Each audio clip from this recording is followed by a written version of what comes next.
The Independent in the studio with us, and Gary O'Toole. Gents, you're both very welcome. Thanks for popping in. Joe. Thank you. So we're streaming on Facebook and in all the usual places, and we're obviously on the radio as well. I'll go through the back pages firstly. The Sunday World have Poch is going to stay. So that's Pochettino, who has told Daniel Levy that he's going to stay on as Spurs manager. We have the back page of the Sunday Mirror, and it's Solskjaer as well. You're going to have to wait. So Manchester United saying they're not rushing the decision. And down here in the bottom, Mart's so keen on Roy reunion. Martin O'Neill and Nottingham Forest beat Wigan 3-1 yesterday. Roy Keane was in the stands, and Martin O'Neill has said he certainly wants Roy to come and join them sometime very soon. And then, actually, Gary O'Toole, this might interest you. £6,000 a ticket for Cop title bash. So Liverpool's final home game of the season, the hottest ticket in football, already being offered for a staggering £6,000 sterling. To be there for that final match, assuming all goes well. Star Sport then. Shocks and all. This is FA Cup yesterday. Pep's rampant City blast 5. That's a 5-0 win for City over Burnley. But up here you'll see West Ham and Everton both dumped out of the FA Cup by lower league opposition. And then Sun Sport. They have the family of Emiliano Sala here. They don't want to see black armbands on English football teams just yet, because they are still praying and hoping that Salah is still alive. Then we have the Sunday Independent. A picture of Seamus Callan last night, Tipperary beating Clare. Tip-top, Callan on fire as Premier Shine and open night win. And this will, I'm sure, qualify as a grenade. Joe Schmidt was talking about Eddie Jones's grenades during the week. So Schmidt at the Six Nations launch during the week was talking to the Sunday papers, and he's talking about how Ireland have been the victims of spying. We were kind of disappointed when we found out. He says, I don't think it's necessary. I know it's happened to us. And he said he stumbled on it, but would not disclose who had been involved in the espionage. He says, I think when it filters back, you're disappointed, but you kind of acknowledge, okay, it's their process, it's their way of collecting information. You just shrug your shoulders. Elsewhere, Eddie Jones was talking about how he used to spy all the time as well. So obviously with Bielsa, this was being talked about during the week. And then last one or two. Mail on Sunday, timely tip. Sheedy side beat Clare in league opener, but boss says that red card for Kelly made all the difference. That was Tony Kelly's red card. And the Sunday Times... big FA Cup picture. It's Matt Doherty, Republic of Ireland international, who scored a crucial goal yesterday for Wolves, and also the Joe Schmidt spying stories on the front page as well. And then Observer, Den Delight. This is Millwall, Everton. Wallace's late strike shocks Everton, and they boast their Six Nations preview as well. So they are your front pages this afternoon. Both very welcome. Thanks so much for coming in. Thanks, Joe. £6,000 sterling is a lot of money, but probably worth it in the end if they do win it on the final day. It would be great if we went down to the final day, I'd have to say. Waited a long time for it, and with the fee that I'm getting for this appearance this afternoon, I can easily afford it. I'll bring you along too, Joe, if you want. He gets in for nothing. Oh, okay. Yeah, we thank you just for bringing the cakes again. That's more than appreciated. You're more than welcome, Joe. So, Hugh McIlvanney is the obvious place to start, isn't he? I think so. I'll defer to Paul. You knew him. Yeah, I did know him. There's a report on the Mayo Roscommon game last night. I thought about this. So, a report on the Mayo Roscommon game on Michael Clifford, and there's a line in it. He's talking about the slapstick proportions of the game. And there's a line in it that says, in keeping with the Laurel and Hardy feel to the evening. So what age are you? 50. 50. Joe? 33. You ever hear Laurel and Hardy? Rings a bell, yeah. Right. Just the bell. Rings a bell. I'm joking, come on. Okay, No. okay. Just Well, everyone knows Everyone Laurel knows and them, Hardy. yeah. everyone knows. Yeah, There's a new movie out last week, Laurel and Hardy. Yeah, I know that, but really, you say everyone knows it. People under the age of 50 wouldn't really appreciate Laurel and Hardy. I mean, I did. I thought they were fantastic. But I don't think people under the age of 50 really would. Well, like everything in sport, there's always comes with a competitor. You're a Laurel and Hardy or you're Abbott and Costello. You couldn't be both fans of both. Now you're confusing Joe. He has no idea who Abbott and Costello are. So I remember a friend of mine checking into the Shelburne Hotel with his partner, and they'd come off a long flight from California, and as they were checking into the Shelburne, the guy who was greeting them said, "This is the hotel where Laurel and Hardy stayed." So that's a very famous hotel in Dublin there, Laurel and Hardy. Right. Where are we going with this? We're talking about Hugh McIlvanney. As a preface to Hugh McIlvanney, I mean, were you a reader? Did you know him? Did you read him? Joe? Not enough. Not enough. No, not enough. No. Yeah. See, I'm interested in that as well, because again, you had to be really to appreciate McIlvanney. I would suggest you probably had to be 50, really. Anything younger than that, you wouldn't really have appreciated how good he was and what he did and why the papers are so full of him today, really, I suppose, yeah. Well, you had to be 50, plus you had to be getting English papers into your household, which is that's a good point. Wasn't common. No. We used to get all the papers on a Sunday into our house, but rarely would we get an English paper. Yeah. And he was writing for the Observer. If you did get an English paper, it would have been the Times on Sunday. So it was before the internet and easy access to these articles. So an awful lot of these articles and his quotes have come as new to me. Yeah. And fortunately, the papers have put a lot of his articles up online, which is good for us. In the coverage today, I think Tommy Conlon sets the tone of it perfectly with his intro. When a beloved figure enjoys a long and quiet retirement, the pangs of sadness provoked by their final parting are often softened by the slow fade into privacy that preceded it. So it's the pangs of sadness, really, I think, that a lot of us people above 50 and who work in the newspaper business and in sports in particular have been feeling since it was announced that Hugh had passed away, and that's reflected pretty much in all of the coverage today. The sadness of the passing of someone who was not just a sports writer but an iconic writer himself, and that's reflected again in the width of the coverage today. There are a lot of great pieces. The one that I really enjoyed was in the news review, actually, of the Sunday Times, and it was written by Donald Trelford, who was his editor when he was at the Observer, when Hugh was at his best, really. And he's written a tremendous piece about what it was like to work with Hugh McIlvanney. And one paragraph in particular jumped out because I could relate to it. And he's talking about his genius, and the quote is, "These flashes of wit, though typical of his conversation, belie the agony that went into his writing." In 2005, I shared a house with him at St Andrews during the Open. There was 4 Sunday Times writers there, and Hugh was with us.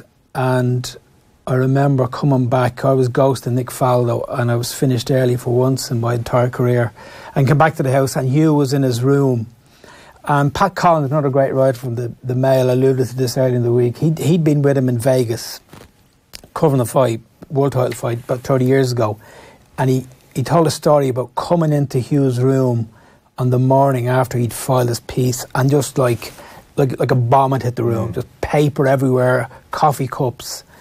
And what that meant, it was the effort that McIlvanney, he was sitting there with a sheaf of this copy in his hand, he was going through it line by line, And I got a real sense of that from that weekend, that week I spent with McIlvanney at the Open in 2005. I hadn't really appreciated his genius at that stage, because I think, and this is not something that will be said and is ever said, we all have a sell-by date. And I think Hugh's sell-by date had passed when he went to the Sunday Times. I don't think we saw anything like the McIlvanney we saw in the Observer when he was at the Sun Times, and certainly during my time at the Sunday Times. He was gone by his best at that stage. When would he have went to the Sunday Times, give or take? He went in 93. Okay. He went in 93. Now, I joined in 2002. So certainly during my time with him, he was definitely gone by his best. But what really, really, really endeared me to him that week was the effort and the diligence and the devotion to his craft. Like, to witness it was actually unbelievable. I really was blown away by every word. The words still matter to him. And I made dinner for the four of us that night, and he came in, poured him a large glass of Gigondas, and he had his dinner, and he went back out to the conservatory. He was regaling us with all stories about his career and all, as he normally did. And he watched as I washed his plate, and I was more than happy to do it, because that's how good he was. You fed him and cleaned up after him. Yeah. I think that he definitely benefited. There was the perfect timing for him, because he was in the greatest period for journalists too, because they had, good, meaningful access to sports people. You got hours with them, and that your piece last week with Kenny came across. That was meaningful access with someone, instead of now that you're trying to cobble together some of their Instagram posts into an article that might be printed in the newspaper. This was proper journalism, which I was saying to you earlier on. He might be the first of those journalists to be washed up on or the last of those journalists to be washed up on the shore, and everyone else then is a carbon copy, but less and less of the old school. And there's a new generation of journalists coming in, the Twitter, the Instagram, the Periscope, everything else that I don't understand, and I can't fathom where journalism is going now. For me, as a person that just enjoys reading it, and it wasn't just that he was eking out. This is what comes across with all the coverage. I've seen you too, agonising over columns, or you've recounted how you've done it, and that's what comes out with him. But he was obviously quick-witted too, because they quote him about his quips, and he's very famous for what he said about Ali and about Joe Bugner. When he was talking about Joe Bugner in his prime, Joe Bugner had the physique of a Greek statue, but fewer moves. If talent were elastic, Joe's pants would fall down. So you can think about that. You can write that down, and you have hours to consider it. But when you're in a press conference and Joe Bugner calls out and he says, "Get me Jesus Christ, I'll fight him," and McIlvanney is straight back and he says, "Joe, you're only saying that because he has bad hands." So you don't. He was obviously an extremely quick-witted and intelligent man, but what I get from you is that he never tolerated mediocrity. Yeah, there's a couple of paragraphs in this that are worth recalling. From his former editor. From his former editor, yeah. This was a great one. So he's talking about, on another occasion, a sports editor rang Hugh to find out how he was progressing. He replied gloomily, "I'm having trouble with the colon." When the desk man offered sympathy, asking if he was in pain, Hugh replied, "No, I can't decide if I need a colon or a semicolon in the sentence I'm struggling with." Or this, he was lively, even exuberant company with a stock of funny stories from his past. The only exceptions were when he had discovered a grammatical or other mistake in his published story. Then a gloom would descend that alcohol served only to deepen. He once rang the office in the early hours to ask the night out to change late spring to early summer. The night editor's response is not recorded. So that gives you a sense of how much the words matter, how the words matter to him. Yeah. Tommy Conlon hits on that, where he says, "Those beautifully balanced sentences were wrought from hard labour over long hours. Constantly striving to be definitive was a torment from which he never escaped." There would have been a pressure on him. Yeah, to in be his Hugh later McIlvanney. years, when he was 71 there, typing away in 2005. There is a pressure when it's Hugh McIlvanney and you're on the back page of the Sunday Times. Yeah. And obviously, you can't produce your best stuff for 50 years. Yeah. At all times. I think he struggled to accept that, actually. you know. I guess we all would struggle to accept that, you know, our best is behind us. But I think Hugh, in particular, struggled with it. You know, I did find that. You said at the end of your piece today, and the theme of your piece is the words mattered, that you asked him to sit down for an interview a couple of years ago. Yeah, I called him actually. I called him about 2.5 years ago, just before he retired from the Sunday Times. I called him and I asked him would he sit down and talk to me and do an interview for our paper, it's on the Independent. And one of the things I said to him a couple of times over the years was, look, when are you going to... You have to sit down and write your book. You have to tell the story of your life in sport and your sports writing career. I mean, that would have been truly, truly worth reading. And he, for whatever reason, and I don't know what it is, I have a view on that and what it might be, but for whatever reason, he didn't want to do that. And I suspect it was the same reason he turned me down when I asked him would he sit down and talk about his life in sport. Now, at the time, he said, look, I'm not finished yet, and there was stuff he wanted to do, and I accepted that, but I kind of thought there was more. And my view on it would be that, and this is not just particular to Hugh, but to a lot of people, I think he would be very comfortable holding the mirror up to Muhammad Ali and to great, but not as comfortable holding it to himself. I'm not sure he would have done that. I think that's the reason he never wrote that book, that great book. And actually, Michael Parkinson, in his piece in the Sunday Times today, makes the same point. You know, the great regret that he didn't actually go and write his autobiography. You know. Yeah, Parkinson. So they've all the heavy hitters out in the Sunday Times. Sir Alex Ferguson with Jonathan Northcroft. It's a big piece, and I think Ferguson is very genuine in his admiration of McIlvanney and Michael Parkinson as well, where he did say that he said to him several times, you have to write your book, you know. Ferguson worked him on his autobiography. Yeah, he chose him for his autobiography. It's the best. I mean, Ferguson's done a few books. It's not surprisingly the best one by a distance, and it was perfect timing in that it was published just after winning the treble, so it was kind of perfect. But he talks in the piece with Northcroft as well about getting phone calls right across an 18-month period, and, you know, some nights he might ring me late into the night, is McClare with a big C or a small C? 3-4 times a day, you know. But Ferguson, you know, like Ferguson sees the world, he just has a world view, and it's, you know, he's shaped in Govan, and he does talk about several Scottish people at that time. He says Hugh came from the mining areas, same as Jockstein, same as Shankly, same as who's the Matt he's talking about? Oh, it must be Busby.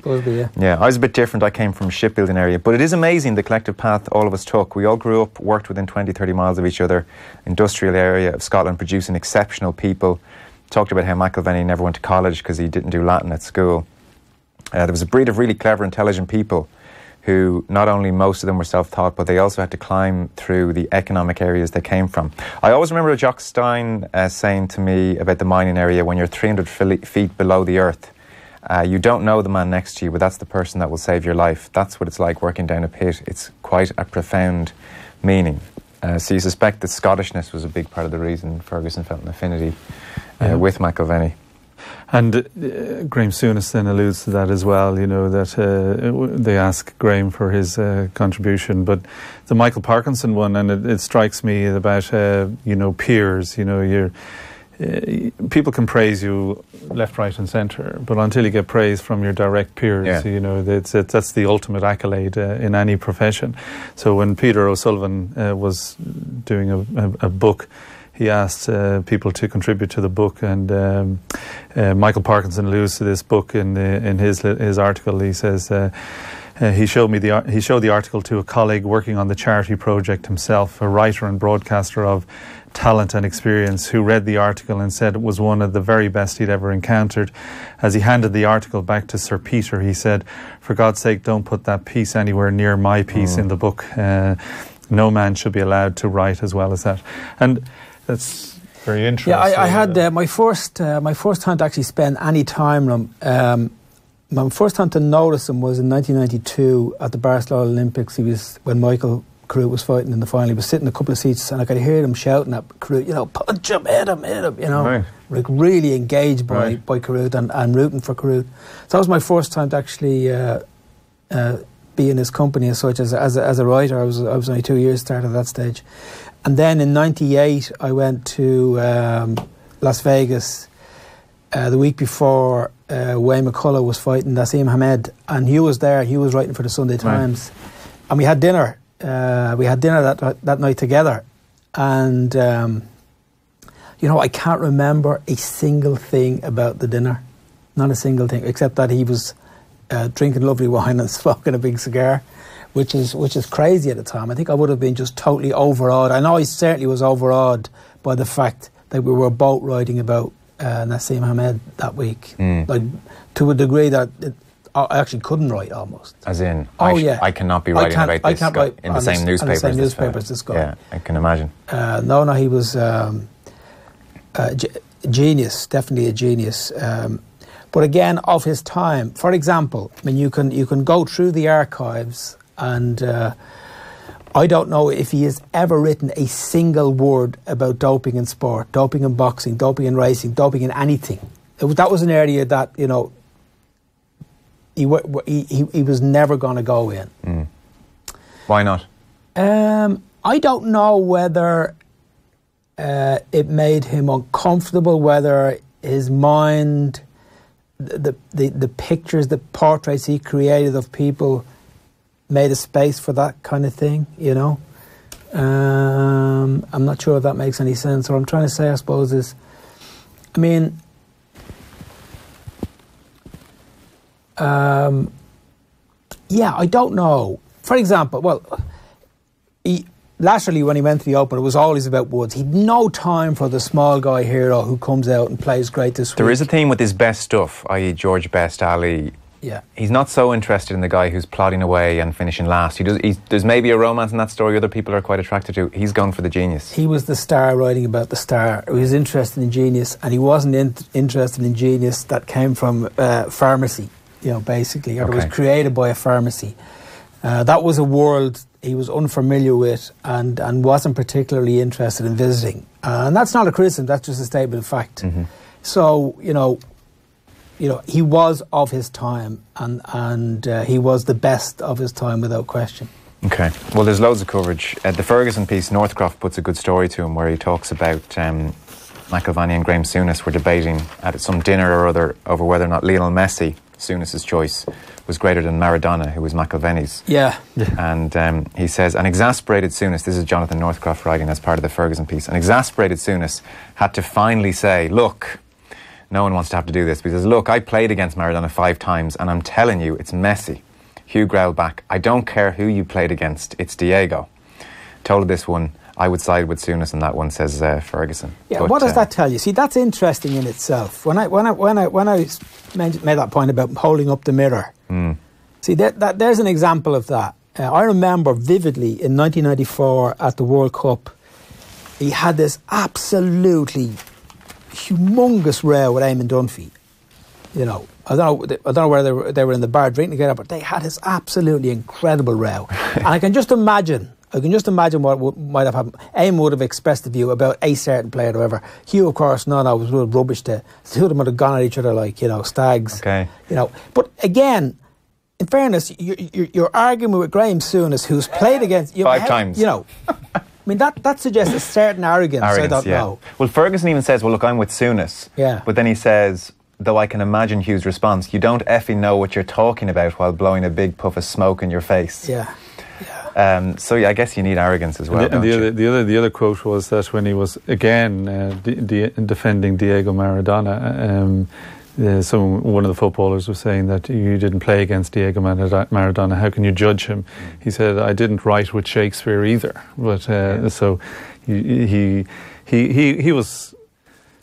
I imagine, I have never met him, but I'd say he was never boring to be around. No.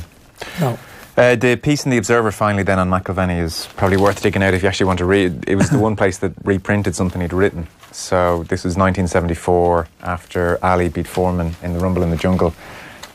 In fairness, though, he got to go to Ali's house for 2 hours after the fight. Yes. Doesn't matter, Joe.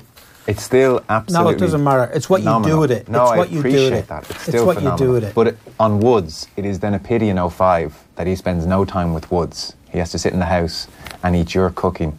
You know, it's just a sign of, you know, to Gary's point, that the sport, the industry changed. Yes, it did. It did, and it certainly that wouldn't have worked. But he certainly got access to a lot of people, even laterally in his career. I mean, I remember him sitting down with Andy Murray for about 3 hours with Andy Murray at one stage. So no, he did. He was still the name. This piece with Ali in 74 is absolutely phenomenal. Yeah. Just the words, every sentence is but just you could fantastic. go back. I mean, I could give you 40, 50 of those pieces from that time and what he did. Yeah. That you would. There's Johnny Owen piece about the young Welsh boxer who died. It was just incredible. That's the famous line about being articulate in the language of boxing. Yeah. Listen to us destroy one of the great quotes. Yeah. But yeah, that's the one, yeah. So the quote is that outside the ring he was inaudible and almost invisible personality. Inside he became astonishingly positive and self-assured. He seemed to be more at home there than anywhere else. It is his tragedy that he found himself articulate in such a dangerous language. That's about Johnny Owen, who died in the ring. And Muhammad Ali's rumble in the jungle. We should have known that Muhammad Ali would not settle for any ordinary old resurrection. He had to have an astonishing flourish. So having rolled away the rock, he hit George Foreman over the head with it. So it's like the sentence is finished, reads beautifully, and then you just go another little bit and you just go, oh my God. Yeah. That's the opening to this 74 piece, and on it goes and goes. He says of Ali sitting there, he talked with the quiet contentment of a man whose thoughts were acting on him as comfortingly as the hands of a good masseur. Just boom, boom, boom, boom, boom. Yeah. Every sentence is rock solid, isn't it? Yeah. Did you... in the kind of quieter moments in the house when you're chatting away with him? Well, he held court, Hugh, you know. Okay. He held court. And I was more than happy to sit back and listen to him. I wasn't comfortable engaging with him because he could get quite nasty with drink on him, you know, and that's come across a lot of the pieces as well. He would get quite... I think it might have come to blows with Eamon back in the day. Eamon is a voice I actually wanted to hear on him. I think he'd have some interesting things to say. So I kind of kept him at a distance, so didn't get close to him, but was happy to listen to him because he certainly had plenty to say and interesting things to say. And again, an amazing life. One of the great things he's done since he's retired is a series with I think Radio Scotland, BBC Radio, about his career. It was about 6 episodes of podcast.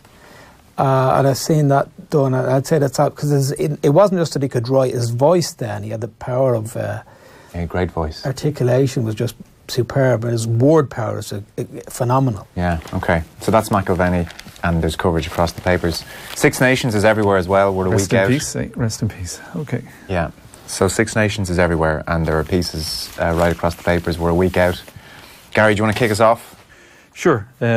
I was in here last year at this time too for the Six Nations preview the week before, and we weren't as optimistic last year as we are this year. I think that the pieces that we've picked out, there are some nice pieces. Starting with David Walsh's piece on Joe Schmidt, and Neil Francis has a piece on Joe Schmidt as well. But it's basically in Joe we trust, and he's got this phenomenal way about him now, and the whole of the Irish supporting rugby public just are enamoured with this man. And the pieces today, again, do credit to the man and what he's done for Irish rugby. David Walsh has done a great piece. He's got Luke Fitzgerald, Mick Dawson, Owen Redden, Shane Jennings, Jamie Heaslip, all contributing to the piece. And it's a nice condensed piece about it, but it talks about when Joe Schmidt came into the Leinster camp, and they were doing Luke Fitzgerald regales this story about a video review on the Monday in Riverview after the game, and he says that Brian O'Driscoll had been thrown a pass, a very, very poor pass to his bootlaces, which Brian knocked on. And the video analysis stopped, and Joe turned around, and everyone else was expecting the guy who threw the pass to be told, you cannot throw a pass like that. And Joe Schmidt simply said to Brian, good players catch them. And that was it. And Brian has spoken a lot in this parish about how he never felt that, he never knew what Joe was thinking about him, that he was always wanted to be better. And that day one, bang, there you go. Let's get the star of the team and tell him that he's not immune to criticism. He's the only coach to ever drop him. Did he drop him? He dropped him. He had Owen O'Malley in, and then Owen got injured for a Leinster game. It was the first time Brian had ever been dropped. And the last, I think, actually, because Brian eventually actually played then. Yeah, Owen was injured, couldn't play in the game. And Owen Redden alludes to that. He says he never took anything personal that Joe Schmidt did to him. I liked him when he picked me, and I liked him when he didn't. And that's an extraordinary admission from a professional player that just wants to play the game all the time. And Shane Jennings, and you work with Shane and his analysis, but Shane Jennings alludes to the fact that one year they were playing in the final of the Amlin Cup against Stade Francais, and Joe Schmidt sat them all down, and they're feeling sorry for themselves. They're playing in the final of the Amlin. The Heineken Cup final is on the night after. They're the curtain raiser to the big event, and Joe Schmidt sits down, and he says that these are 3 moves that I want to try in this game, and you've got to use these 3 moves, and he details the 3 moves. They do the 3 moves in the first half. They go in three tries up from the 3 moves that he's concocted for them. But one of the moves that Shane describes was a kick over the top. And when the ball went over the top, Andrew Conway, who was playing on the wing for Leinster that day, he had to jump in the air with his right knee in front, because the scrum half that would be covering that area of the ground wouldn't have the physical capacity to deal with Andrew's aggressive nature in the air. And to have analysed that, and it went exactly as he predicted. The ball went over the top, Andrew Conway caught it, leading with his right knee. The scrum half balked at the idea of having to take this guy, and they went on and scored a try. So this is Joe Schmidt, and he's been doing it for years and years and years. And last year, in the Six Nations, that inside pass from Tyg Furlong, we all now presume that Joe has this magic wand that'll get us out of certain situations. And it's going to be strange now next year coming to the Six Nations when Joe Schmidt is not around, And he says he's not going to have anything to do with rugby, and yet a friend is quoted in this David Walsh piece saying that he has 3 topics that he can talk about: rugby, rugby, rugby. And that the players used to try it amongst themselves to try and get him to talk about something that wasn't rugby. And the record was 5 minutes before he turned. Yeah, he won't like that anecdote sneaking out. He runs a tight ship. No, he won't. He won't like reading that. It's not named, actually. No, it's a friend. Yeah, it's a friend. It's a friend, and maybe we should. I'd be afraid now that Joe will be upset and that we'll ruin the aura for him. But it's just it's there. That's what they say about him, and there has to be this. He runs a very tight ship, obviously, and then on the flip page of the David Walsh pieces, Dennis Walsh's Are you going to let me talk about Joe Schmidt? Oh, sorry. Yeah. Yes, okay. So this was the first thing I read across any of the papers, this Schmidt piece, because I am absolutely fascinated by this guy. Yeah, I know he would fascinate you. Really fascinated by him. And I thought it's a great piece of journalism because he goes out and looks for, 5-6 different opinions on Schmidt. And that story about the what he talks about was perfect. I mean, that sums up what he's like. The guy's taking a bet. How long can I get him? Will it be before he goes back talking about rugby? I think it was a record 5 minutes. A little over 5 minutes stands as the record. Yeah. But the intro to this is just brilliant. So David quotes the routine of Ristard Cooper when he's taken on Joe Schmidt. First he is boyish and smiling. Yeah, we'll do our best, and that's not good enough. We'll take it on the chin and move on. People make mistakes, and then you accept that. Then there's the pause before Cooper tells his audience about the significance of the name Schmidt. In a moment, he transforms into Joseph Schmidt, leader of the Gestapo. If anyone drops a concise pass, they will be eliminated. everyone laughs because they sense the comedian touches on the truth, and that's it. That's what makes him so interesting.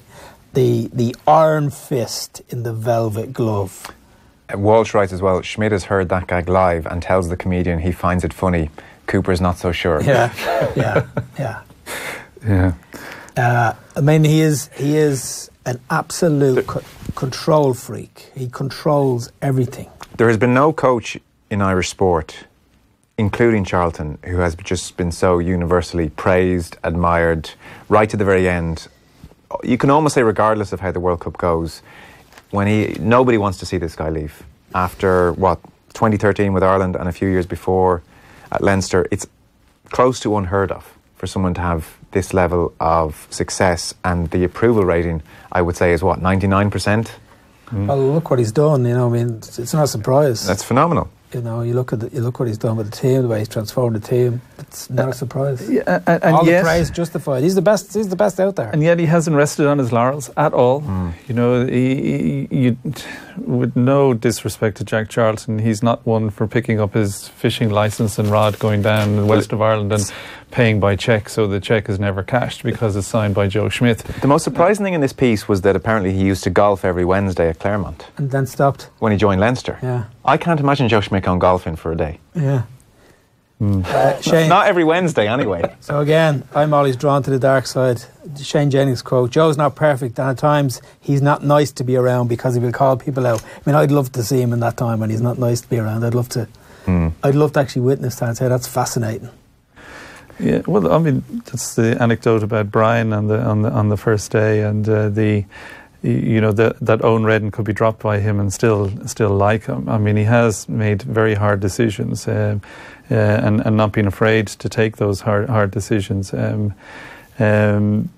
But they obviously have a tremendous amount of trust in him, and when something like that comes off, when he predicts that this move will work in certain situations and it comes off, and then he goes to them the next time, you have to be quite certain that if he says, Joe Malloy, you can do anything you want, and I know that because, look, I've proved this time and time again, it must instill a huge amount of confidence. And pieces have been written on them that Ireland go in 8 points down at half time, and people in the crowd are just 8 points. No, Joe will sort that out. He'll do something. Yeah, I haven't heard that. You spent a lot of time with Brian in here, Joe. Does he ever talk about? I haven't heard people actually talk about Schmidt's motivation, ability to motivate, or his halftime speeches, or any of that stuff. Like, you get all the coaching stuff and the preparation and all that. He's meticulous about that. But in terms of being an orator or his ability to motivate on a one-to-one basis or a collective basis, I haven't heard. It's never something I've heard any of them go to first. Isn't that interesting in itself? It almost as if that doesn't matter. It does feel, you suspect Schmidt might think it's of a bygone era. Yeah, this is how it's done. This is the way it's, If you need motivation, I'll just put in one of the other 6 players who can play in your position. It seems to be the general motivation enough is to lose your place, Well, I mean, the Brian O'Driscoll example is very interesting, So you're clearly the best player here. I'm going to keep you on your toes. It would be interesting to see how he treats someone who's a bit less secure. Yeah. I don't know whether that was intended, to keep Brian on his toes. I read from that it was just fact. You want to be the best in the world, you've got to be picking those passes up. Simple fact.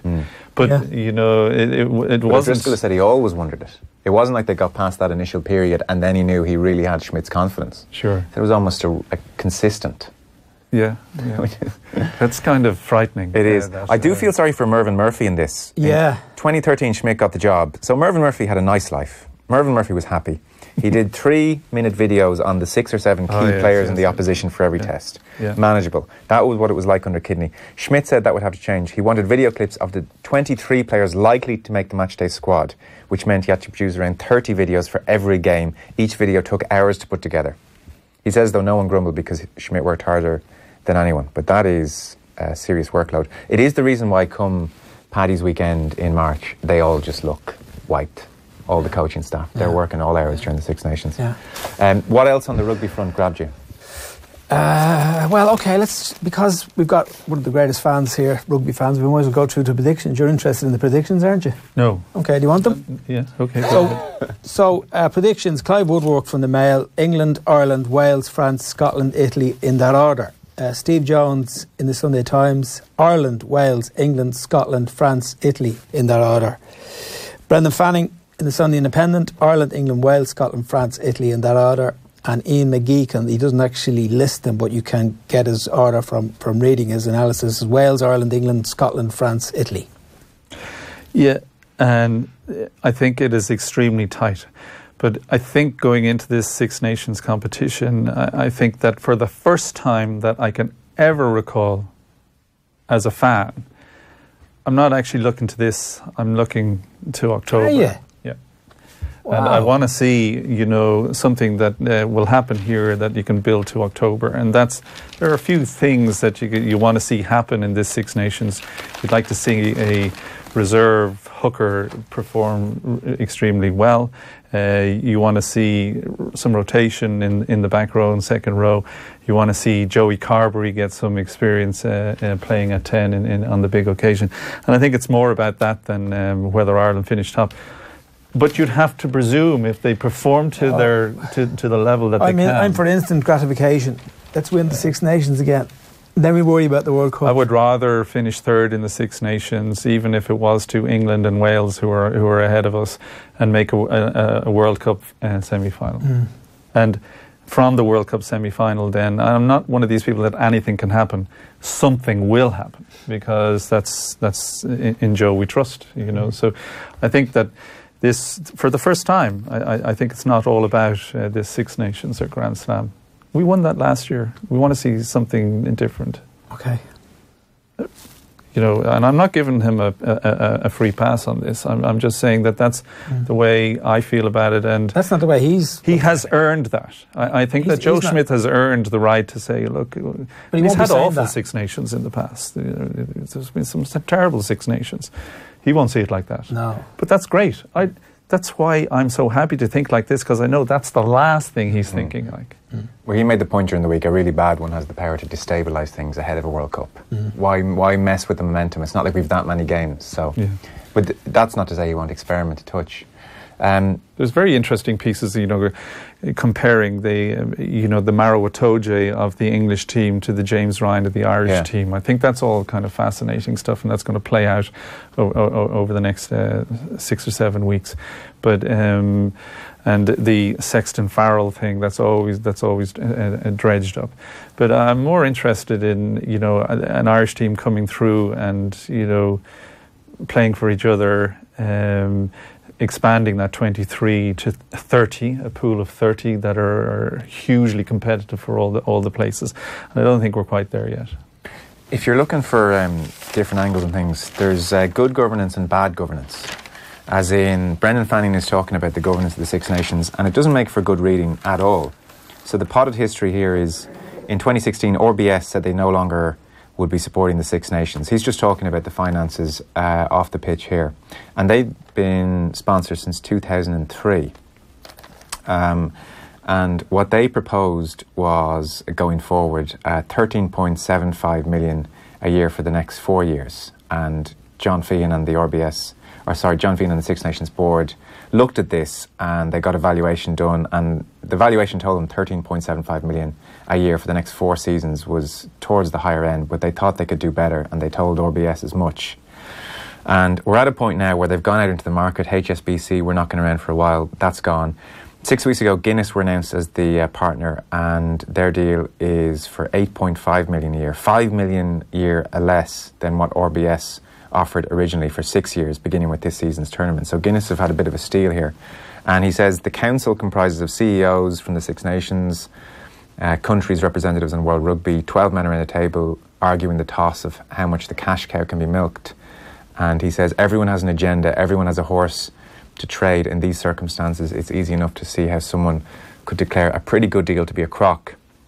And it seems that's happened here and cost them a huge amount of money. And equally with the EPCR and the Heineken Champions Cup, as it's called now. So for a long time, Heineken paid 10 million a year, and they decided to redo things. They reckoned they could get 5 different sponsors paying 4 million each a year, and so come in with 20 million. And Fanning writes, would you believe it never happened? Heineken came back on board as the sole sponsor for 4 million less than they'd been paying in the first place. Great business there, lads. So they've gone from 10 million a year from Heineken down to 6 million in the Champions Cup. And the Six Nations They've gone from 13.75 million a year offer from RBS down to 5 million less from Guinness for the next 6 years. It's extraordinary they're making that much of a mess of things when, especially in the Six Nations, it's never been more popular. Yeah. But it's popular amongst the fans. It's obviously not popular amongst the businesses who want to put their money out there. I don't know. It's curious, though, isn't it? It looks like a shockingly bad decision. It's curious. I mean, it's greed. It's pure greed. Here, I'll give you this on the table, or you can take your chances out there. And they've taken their chances, and they just got too greedy. That's the word. Yeah. But it's a good piece. I think a lot of people wouldn't be aware of a lot of that stuff. Yeah. And then Eamon Sweeney's writing about Philip Brown, who has been at the RFU for a very long time now, and is basically saying a success story almost too good to be true is the headline, and lists off the good and the bad. It's mainly good, you would have to say. The RFU was once on a par with the FAI as a subject for derision concerning its perceived administrative shortcomings. Its much derided Blazers were a byword for amiable amateurish bungling, whereas he says RFU now have a reputation for omnicompetence. They're a sporting body held up to others as to how to do things, and lists off the many decisions they've done, and basically said they pretty much have all been right. Maybe getting rid of Connacht in 03 he talks about as being a big mistake. Doesn't mention the Grobler situation. I'm sure they'd like that decision back. But on the whole, in this World Cup year, he's making the point that they've turned this whole organisation around, and that it seemed unlikely that a 37-year-old Dubliner, which is what Brown was with a doctorate in geography at the time, whose sporting background was in rowing, was going to be one of those who would spearhead the change. Yeah, that's a good piece. He's done it. Yeah. It's a very good piece by Eamon, and you would have thought from an outsider looking in that Philip was lucky. He just happened to have a talented player like, firstly, Brian O'Driscoll that was leading the team through. And then, aren't we so lucky that then we got Paul O'Connell, and then you're so lucky and this can't keep up. But yet it's got momentum now, and the whole organisation is something that I'm sure Philip looks at his position now and he says, yeah, I'm proud that I've done that over the years. But Eamon does say at the end, for the moment, they've never had it so good. Philip Brown is the monarch of all he surveys. Irish rugby is the behemoth of Irish sport, favoured to win 2 Grand Slams in a row for the first time ever. Looking forward to a World Cup, which is the most eagerly awaited and will be the most followed sporting event in Ireland this year. In a country where the response to good weather is to A, wonder when it'll break, and B, worry about the consequences of a rain shortage, this staggering success story almost seems too good to be true. And we're really guilty of that, that we're looking here, at Irish rugby saying this has got to crash someday, and there's no reason for it to crash. We can keep this going. Ireland can keep this going. There's enough talent coming through, and the person we've alluded to earlier on, Mr. Schmidt, when he exits stage left, and we have to get on without him. Hopefully, Mr. Farrell will step in and do the same thing for us for the next Schmidt years. going is the real litmus test. If they survive that, yes, then there's decades of good times ahead. The structures really are in place. Yeah. Was there any other rugby pieces? There was a few. Neil Francis got a mention in the meeting room briefly. Can I say something before the Neil Francis piece that Paul wants to speak on? The Neil Francis piece comes with the picture, and there aren't very many better pictures in the Sunday newspapers today of that, and then you can tell that that's Joe Schmidt, and it's just a great picture, but no byline on the picture. And I think that's tremendously sad that someone has taken such a good picture, the paper use it and don't put their byline on it. Now you want to talk about Frano. Neil Francis. For people on the radio, by the way, the picture is the profile of Joe Schmidt. The light is behind him; you can't see his face, so you just recognise the profile anywhere. So that's the picture for people who didn't see it. So if you look at Neil's piece, if you take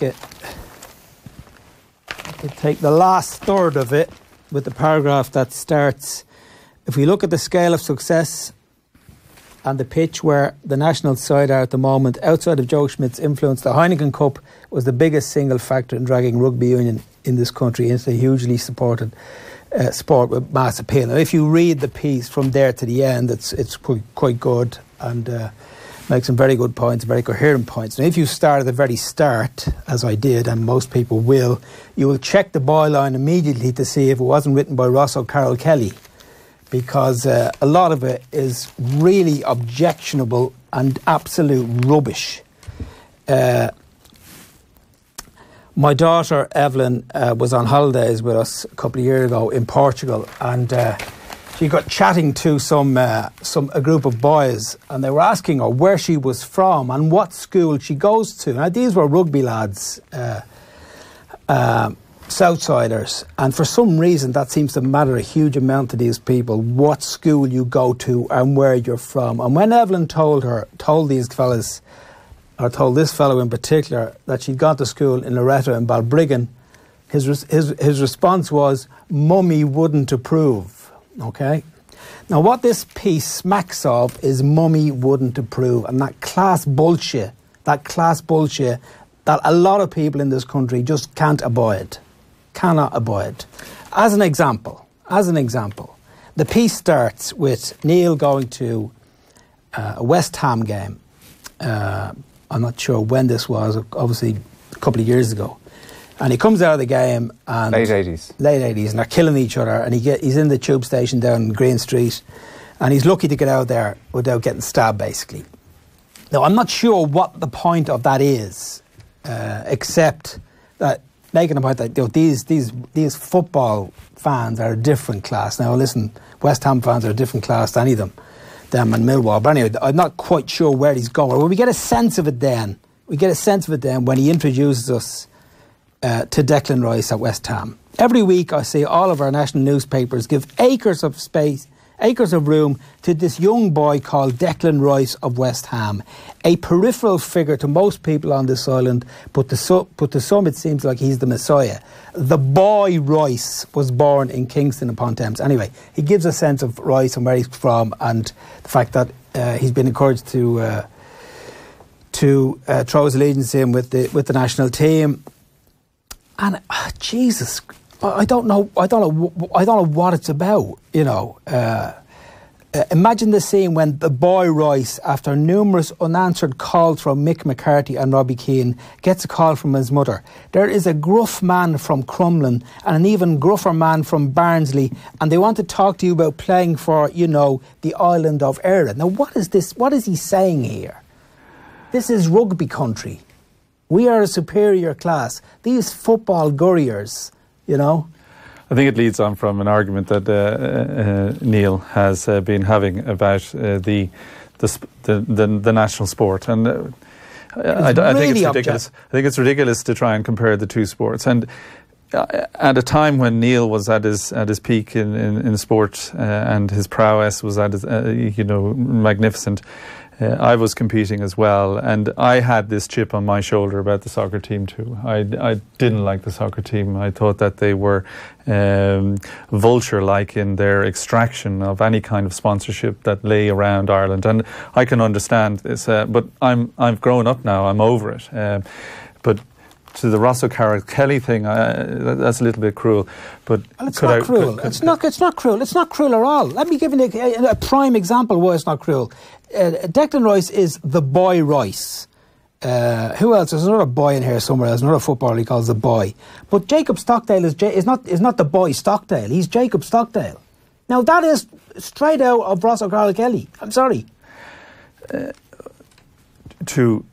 Just to lighten it a little bit for the moment, can I wish Presbury, my old alma mater, who are playing in the Leinster School Senior Cup tomorrow, the best of luck. And I won't mention the school that they're playing against because I'd be fearful that I'd have a backlash. And the school that they're playing against, I wish them good luck, but not as much luck as I wish Presbury. Sorry, here it is. The other boy is the boy Jack Grealish. The FEI humiliated themselves over the boy Jack Grealish, and to compound that error, they have spent the last year trying to tempt another English boy into playing for Ireland.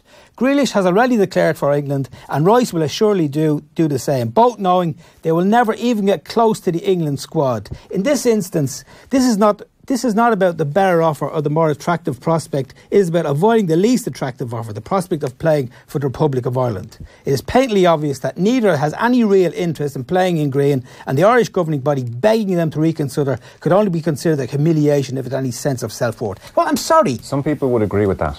Well, some people. Okay, well, he's not in a great position to agree with it, given we've got a South African and a Samoan. I was just going to say playing for the great rugby team. Yeah, the rugby team do the same thing, but people would agree that going begging to Declan Rice is the wrong thing to do. Now, begging is the wrong word to use. I don't think they are. Yeah, they've certainly left the door open for him. Yeah, sure. He's a decline of Irish soccer contrasts markedly with the rise of pro rugby. That's, I mean, his overall point, because it's probably hard when people haven't read it, is that there was a time in the 90s when rugby was the poor relation, and now he says it's totally spun around and football's the poor relation and rugby has never been better. That's the overall point he's making. But my point, to counteract Neil's point in his piece, is that the Irish soccer team are always on the verge of or do qualify for the major tournaments. And if the Irish soccer team qualify for the Euros, the whole country again will get behind them. And it's not going to be the same if Ireland, the Irish rugby team, make the semi-final of the World Cup. You won't see that same euphoria that we witnessed before. Now, it's different times and Sure. people express themselves differently. Rather than going into O'Connell Street and waving a flag, you just tweet. So it's a different thing. But I think because of the fact that you cover all sports and both sports, I think that how you get riled up by this won't rile up the people that pick up the paper every week to read Neil Francis. That is fodder for them, and they will read this and they'll kind of nod and they won't pay much attention. They won't get angered in the same way as you get angered. If you're a soccer-loving person and you pick up Neil Francis, Declan Lynch should be at home there going. And I'm sure he'd be annoyed that Frano is saying stuff like this.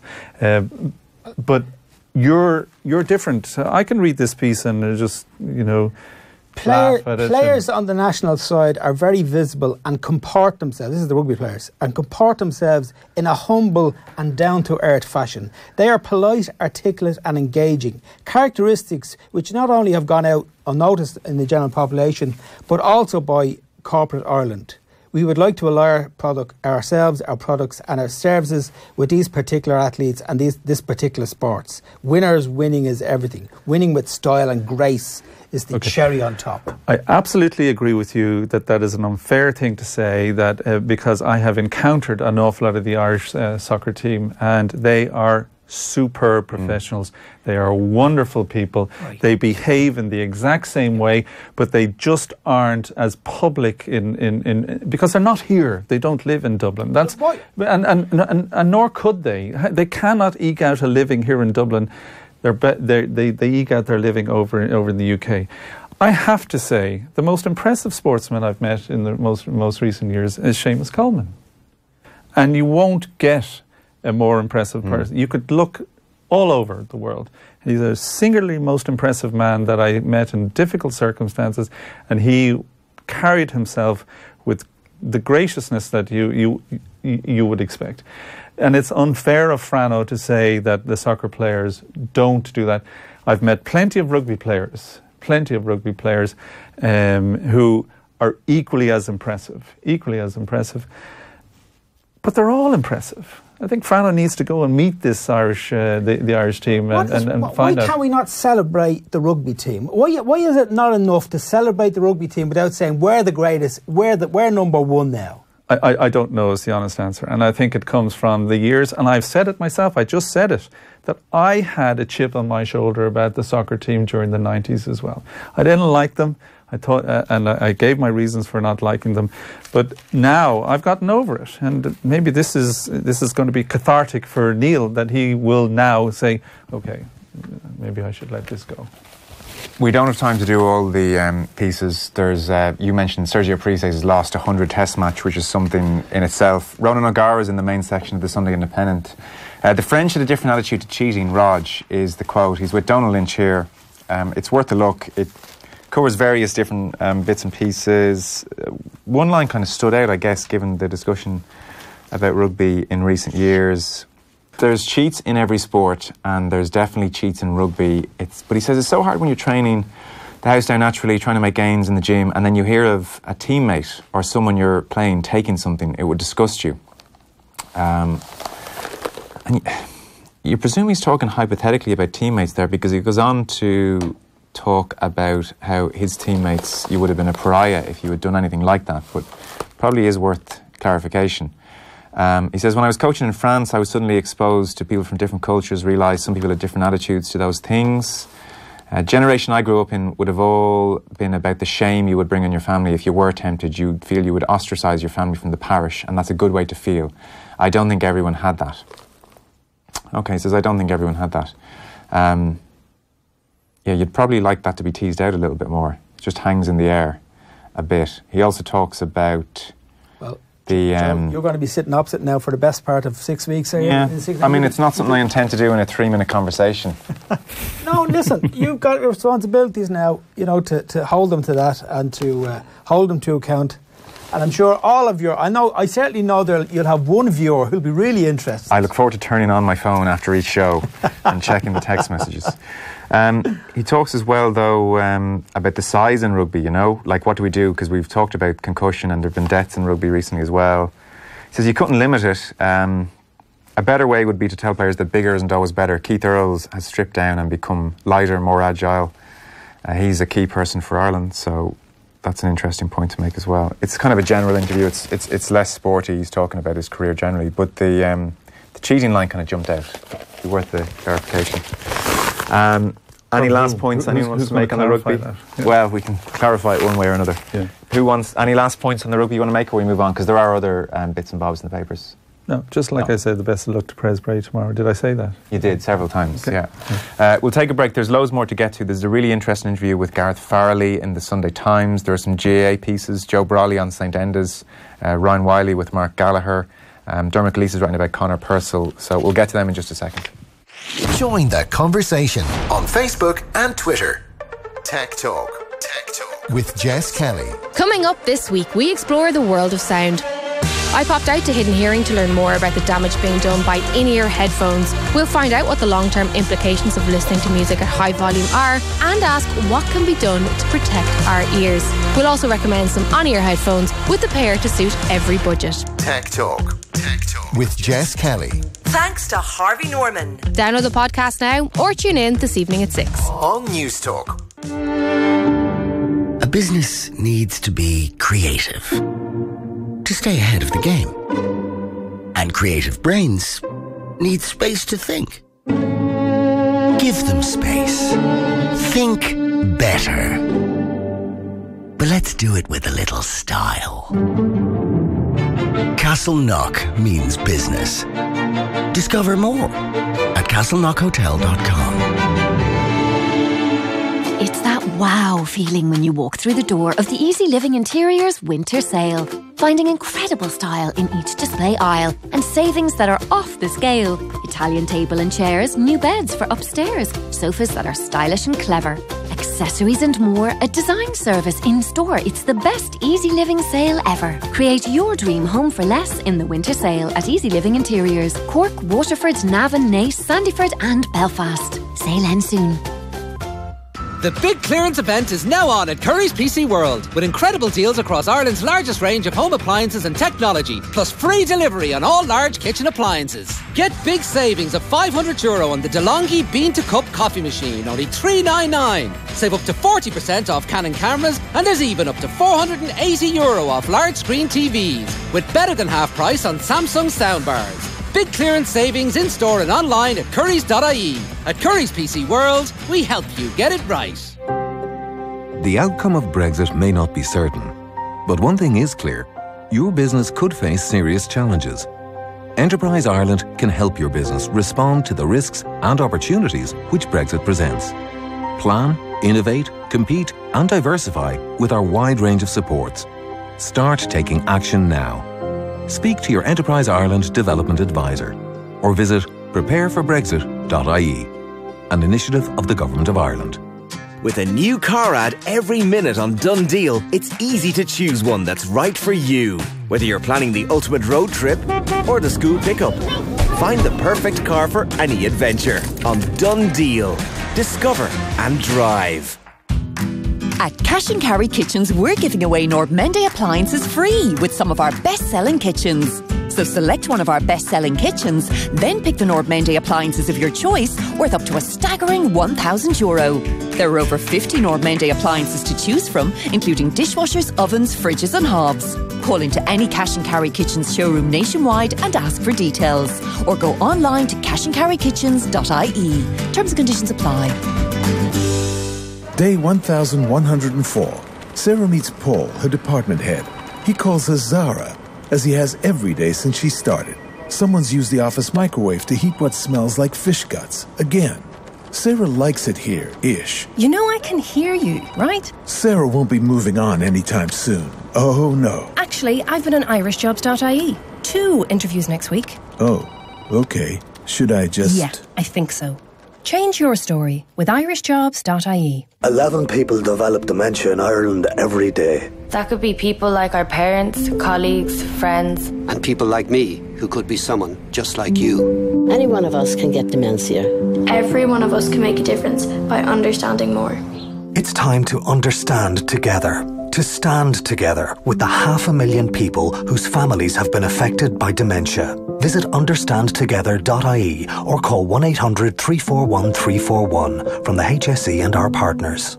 Are you interested in working in America? Are you in your final year, or did you recently graduate from college? Grow your international experience with the Use It 1-Year Graduate Work USA program. Now in the final year of the pilot program, 2019 could be your last chance to do the Use It Grad Visa. Book on useit.ie.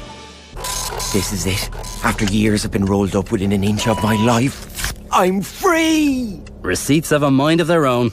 Go paperless and manage your travel expenses online with My Taxi Business. Make the smarter choice at mytaxi.com. There's only one thought that comes to mind when you first see the all-new Lexus ES, and that's bold elegance. It perfectly captures what this luxury saloon represents. Brave design meets supreme comfort, powered by our self-charging hybrid technology and enhanced by cutting-edge Lexus Safety System Plus, making the new ES ready for the future. You see, bold elegance. Nothing is crafted like a Lexus. Test drive the all-new ES and our range of self-charging hybrid saloons at your Lexus retailer, where you can choose from a range of flexible repayment options. Lexus. Experience amazing. The Sunday Papers on Off the Ball.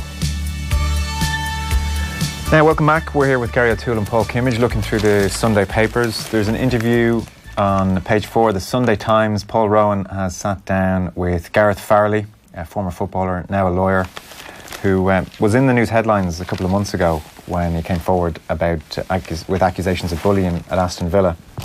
So he's done an interview with Paul Rowan here. You picked this one out, Paul. You liked it? Yeah, I really liked it. Really, really interesting. Paul's done 2 very good pieces today. The Farrelly piece on the left, and then he's got a column on scouts. Some of the English scouts that are the scouts the FAI employ in England to find players are being cut back. But the Farrelly piece is really, really interesting because, as you said, Joe, he's been in the news recently with regard to that alleged bullying case at Aston Villa, and the fact that he was one of the former players there who made a complaint about Kevin MacDonald. Kevin MacDonald was the assistant manager under Steve Staunton, or a coach under Steve Staunton when Stephen had the Irish job. And one of the points that Farrelly made about that, and why he was really incensed when MacDonald was brought into the Ireland camp, was that Farrelly says that when he was at Villa and Farrelly was getting capped by Ireland, that MacDonald would demean him and say, well, they're only Mickey Mouse caps, basically, because they're Irish, they're Mickey Mouse caps. And that really annoyed him. But what is interesting about him now is, and I don't know whether... Just to be clear on that one, by the way, before we leave it, there is an ongoing investigation. It's an ongoing investigation. That is very much a claim, and MacDonald may very well deny that took place. And he's had support from other players who said there were no issues, and equally Farrelly has its support from other players who said there were issues. So that's an ongoing investigation at the moment as things stand, just to be very clear on that point. So Gareth was very, very talented player, played at Villa, Everton, Bolton, Wigan, and then at 28 he was given the chance to manage Bohemian, manager at Bohemians. And that was interesting because during the course of my interview with Stephen Kenny last week, Farley came up because when he was managing Bohemians, Farley succeeded him as manager of Bohemians. But when I was talking to Stephen about his time at Bohemians, they were on this great cup run. The board wanted to bring Farley in for a couple of games during that European run. Yeah. That they were having. There was some provision there that they could have brought him in and played him a couple of games. And Stephen Kenny was absolutely adamant. He was absolutely not going to do that. He was not going to bring Farley in to display someone who had been playing for him and loyal to him for the whole season, just for the So he wouldn't do it. So they sacked him and they brought Farley in then as the player manager. Yeah. Okay, ruthless. Yeah. He's had a tough time of it personally as well in that. Farley. Yeah, he was very ill. And No, so he managed Bows, then he went to Cork City, and he just left, obviously, Wigan. And there was a clause at the time, FIFA had a clause that you could not play for 3 clubs in the same season. So they blocked him playing for Cork City. Then in 2008, he got seriously ill. He had a stomach tumour. I think 20% of his stomach removed, 40% of his pancreas removed. His entire spleen. So got really, really ill, and then was chased by the revenue in England for some of these tax avoidance schemes that the footballers get drawn into, and obviously had a lot of trouble there. But what he did, and we were speaking about this on the way in, Gary, was, I'm not sure what the context of or what provoked it. It might actually have been him. We were talking about, what's wrong with these guys, or, they can't. So I said to you, well, look, you're a consultant. Okay, Gary, sorry, you're losing your job. What are you going to do? You're no longer a consultant. What are you going to do? I think the context was that we were discussing punditry, and that do people fall into punditry or do they actually have designs on being pundits? Because you can get very lazy as a pundit. You can just rock up and not have done the research, not have. And I was faced with that personally in 2012 when RTÉ were covering the Olympics, and they rang me and said, "Would you do this swimming coverage for the Olympic Games?" And I said, you know what, I wouldn't be your best bet. There are better people out there that would be more familiar with these swimmers than I would be, and you're better off going after them, actually. And I took a step back from the punditry, and I could have gone on the internet and done the research, but I would have been learning names. I wouldn't have known the ins and the outs of it. I wouldn't have known family members or how they had performed in East or in Berlin the year before, the kind of stuff that you still see with the likes of Jerry Kiernan. And when Jerry speaks about athletics, he will know their last golden mile results and everything. So I was gone beyond that. And our point was that, that a lot of these sports people see punditry as, I'll just do the punditry and keep it ticking over. And the public deserve better than that, and this is how this came up. Was my point was, what else are they going to do? Yeah, what would I do? How do you reinvent yourself after you spit? And the point I made about you've invested your whole life in your work and becoming what you are today, an eminent consultant. What happens if that's taken away from you? You can't go. You're going to retrain. How are you going to reinvent yourself? So not easy. Not easy. And this is what Gareth did. This is what he did. He went and he trained as a solicitor, and now works as a qualified solicitor for a law firm in Liverpool, which is really fantastic, absolutely fantastic. Yeah, it's very impressive. He makes some interesting points. Like, he's not a great fan of Kenny's.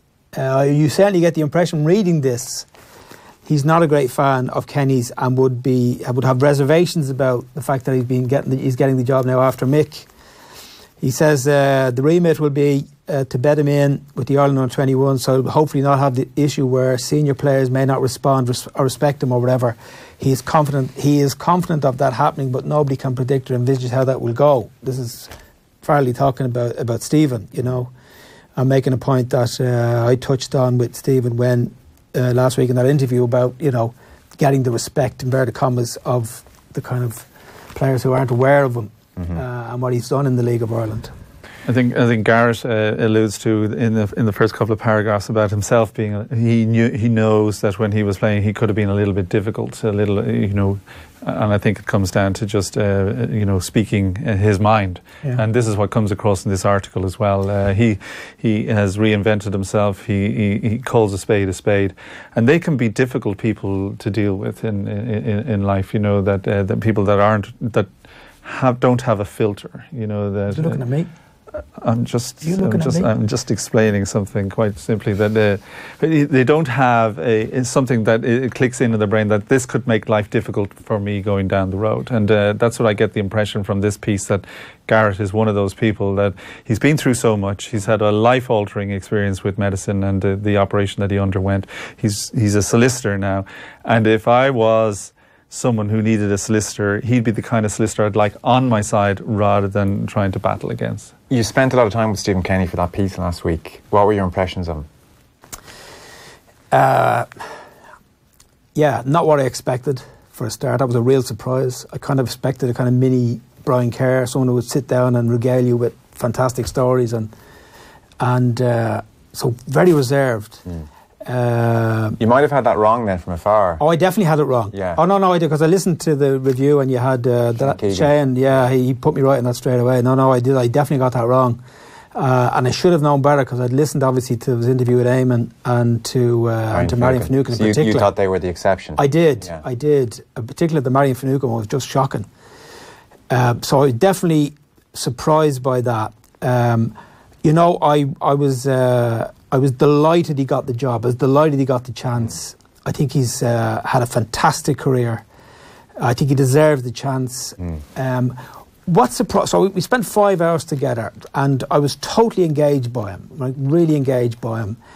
And that's interesting, because I wasn't. I got the impression you were more frustrated than engaged. No, I did. Well, I had to work. Yeah. I had to work. He really made me work. But the point I'd make is that when I'm sitting down with anybody, everybody starts with that, a blank page. There you go. So blank page. So you start telling me stuff, then great.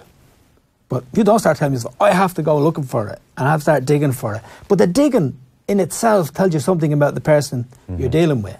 So he was cautious, thoughtful. And what really surprised me was that I thought, having spent time with him, whenever I spent time with anyone, for example, when I used the Murray example. When I interviewed Murray, he was 19 before Roland Garros there a couple of years ago, or a good few years ago. I knew coming away, I said, this kid is going to win a Grand Slam. This kid will win a Slam event. No, I was no doubt about it. I just got a real sense. So you always get a sense, or often get a sense, of people that you interview. What is the gift? What do they have? I couldn't find that with Stephen. I don't know what it is. I know it's something. I couldn't put my finger on it. He didn't want to let you see it, maybe. He didn't want to let me see it, probably. Yeah. But it was interesting. Yeah. And I really, I think he's a tremendous guy. Really tremendous guy. Yeah, a lot of admiration for him, and hope he does well. Okay. Very quickly then, because we've got to kind of wrap this up quite quickly. I don't think we'll have time to get into everything. So take your pick between Ryan Wiley or Joe Brolly on St Enda's. Equally, Dermot Cleese writing about Conor Purcell's worth a look as well, just to touch on those as we begin to wrap up. Yeah, I had no idea Conor Purcell was Joey Purcell's son, which is really interesting, and that he was such a gifted tennis player. He was 12-year-old, his best tennis player in Ireland at 12, Conor. So he's obviously one of these really talented kids.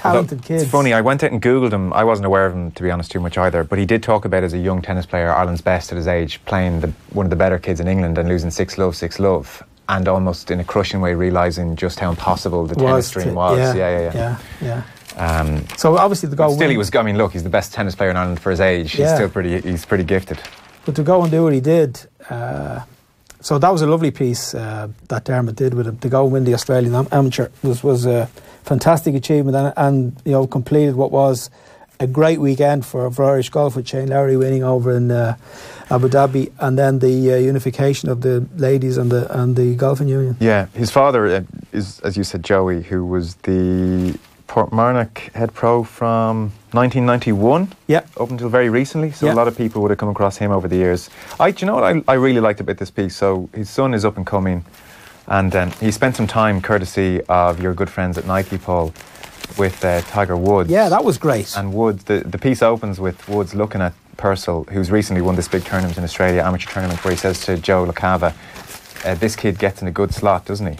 But what I so his father was obviously a really, really good player, played in tournaments with the likes of Faldo and Norman and Lyle and Des Smith, the Spanish Open he finished 8th in before he took up his position at Portmarnock. But he is just so unequivocal about the fact that his son is better than him. Yeah. And sometimes I think that can be a difficult thing for a talented parent to watch a son or daughter surpass them. And maybe there's a little bit of jealousy or Do you think so?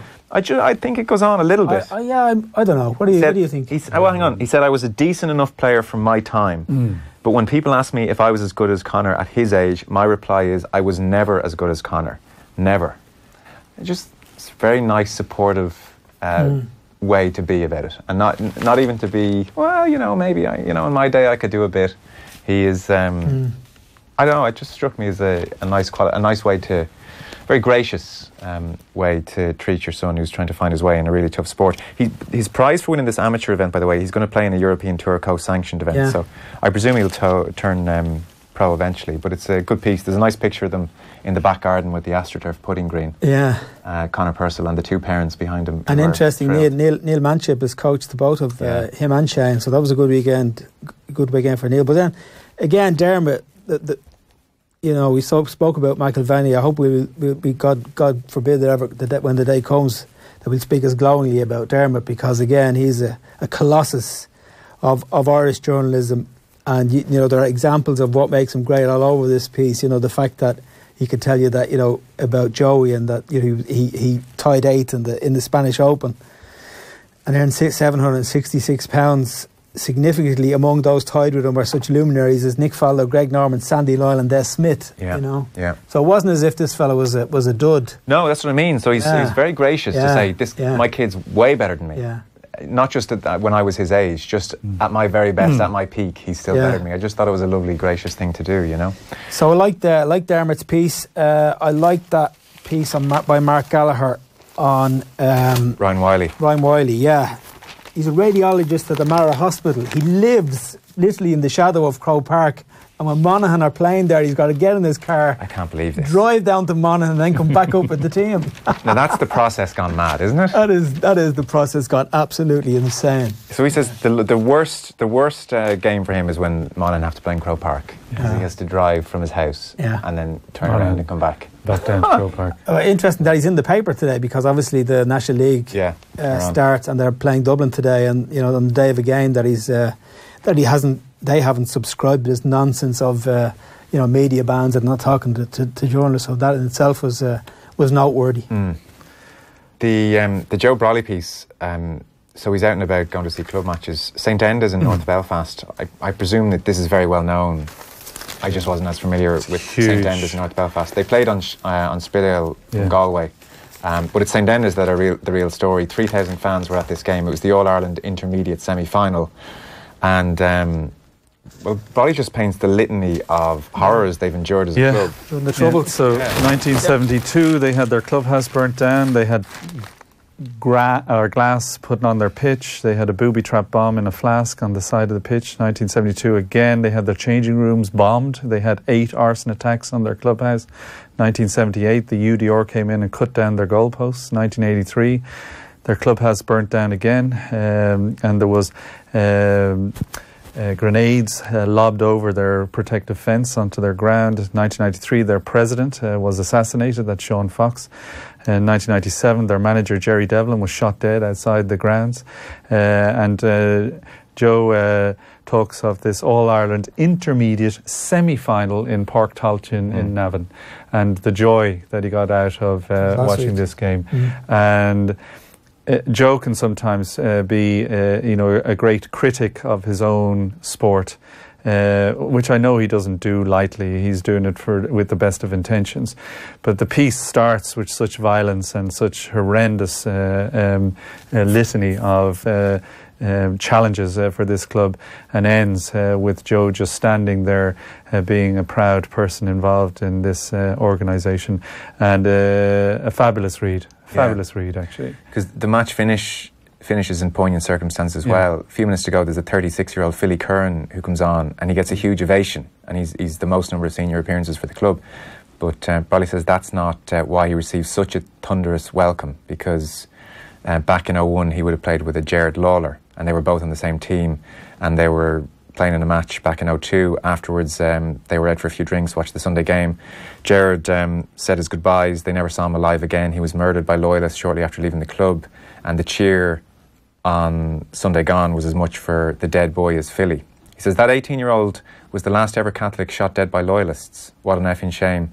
I looked around as they clapped and saw tears. Hard not to shed one myself. So the whole thing was dripping in layers and poignancy. And sometimes Joe's pieces can read like, I've